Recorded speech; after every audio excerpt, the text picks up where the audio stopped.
still amazed that it's even possible to take a fleece and card the wool and spin it and weave it into a shawl in the course of one day. Each team is made of 5 members who will perform every role, so the carding and the spinning and the weaving. Unlike most of you who like getting your hair cut, sheep not so much.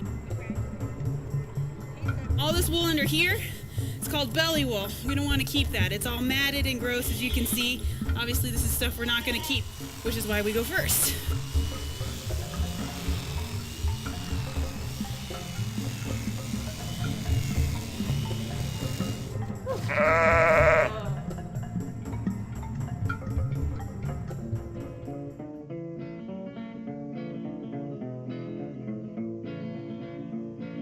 We're starting with a fleece that looks like this, a little bit of vegetation in it, not a whole lot.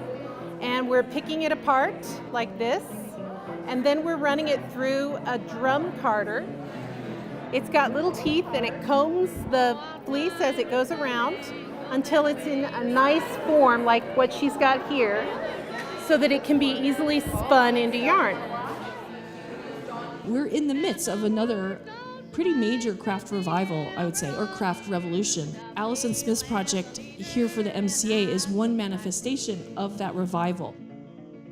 My parents were both makers. My mom is really interested in early American handcraft. I was taken to lots of historic homes and living history museums where you find sort of the blacksmith and the weaver and the basket maker and these people who are performing various activities of making, and in those contexts it's also really tied to a sense of national identity.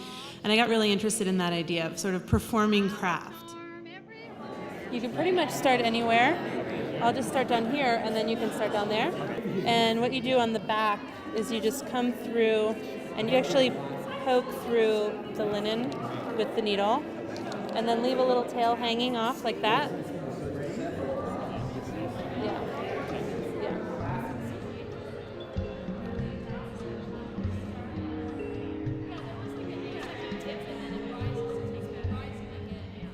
If you look at a lot of the websites that are associated with DIY or indie craft, there's a lot of emphasis on self-realization and the sort of construction of consciousness or the desire to create meaning and wholeness in your life.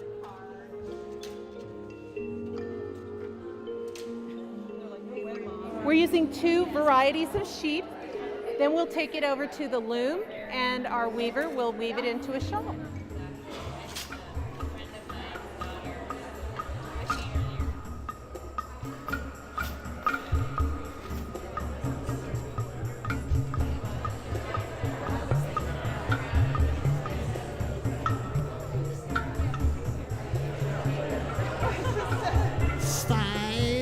Minutes.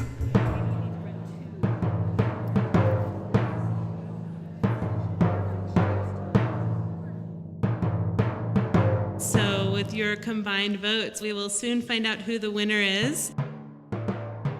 We have the Wild Shots at 26 votes and Beyond the Fringe with a winning 37 votes. Congratulations.